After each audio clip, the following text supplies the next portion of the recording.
ముఖ్యమంత్రి చేసింది మరి మీ ఎమ్మెల్యేలని మీ ఎంపీటీసీ జెడ్పీటీసీల నుంచి ముఖ్యమంత్రి స్థాయి వరకు ప్రతి చోట కూడా ముస్లిం సమాజం మీకు అండగా నిలబడితే 40 సంవత్సరాలుగా రిటర్న్ గిఫ్ట్ మీరు ఇచ్చింది ఏమి అంటే బీజేపీకి ఈరోజు పూర్తిగా సహకరించి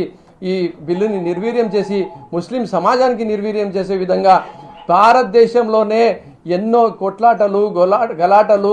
ఇబ్బందులు కష్టాలు ముస్లిం సమాజానిపైన తెచ్చే విధంగా ఈరోజు చంద్రబాబు నాయుడు గారు పూర్తిగా సహకరించినారు అని చెప్పి మీ మీడియా పరంగా నేను తెలియజేసుకుంటున్నా. మరి చంద్రబాబు నాయుడు గారు కనీసం ఇప్పుడైనా రాజ్యసభలో ఈరోజు అవకాశం ఉంది, రాజ్యసభలోనా అడ్డుకోరని చెప్పి తెలుసు, వాళ్ళకి సంఖ్యాబలం ఉందినా అని తెలుసు, ఖచ్చితంగా పాస్ అవుతుందని చెప్పి తెలుసు, చంద్రబాబు నాయుడు గారు మమ్మల్ని మోసం చేస్తారని చెప్పి కూడా మాకు తెలుసు. కాకపోతే మేము మాత్రము డెమోక్రటిక్ వేలో డెమోక్రటిక్ ప్రాసెస్లో ఖచ్చితంగా దీనిని అడ్డుకుంటాము, ఖచ్చితంగా దీనిపైన మేము మా కార్యాచరణ ఉంటుంది అని చెప్పి మీకు తెలియజేసుకుంటూ, అలాగే వైఎస్ఆర్ కాంగ్రెస్ పార్టీ ఈరోజు జగన్మోహన్ రెడ్డి గారికి ఎన్ని ఇబ్బందులున్నా ఎన్ని కష్టాలున్నా ఎంత ప్రెషర్లు వేస్తున్నా ఎంతమంది ఎంపీలను ఆయన దగ్గర నుంచి దూరం చేసే కుట్ర చేస్తున్నా, లోక్సభలో కానీ రాజ్యసభలో కానీ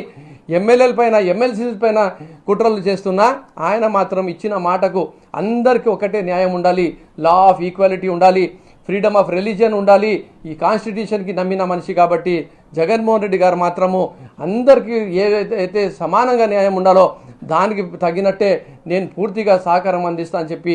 ఏకైక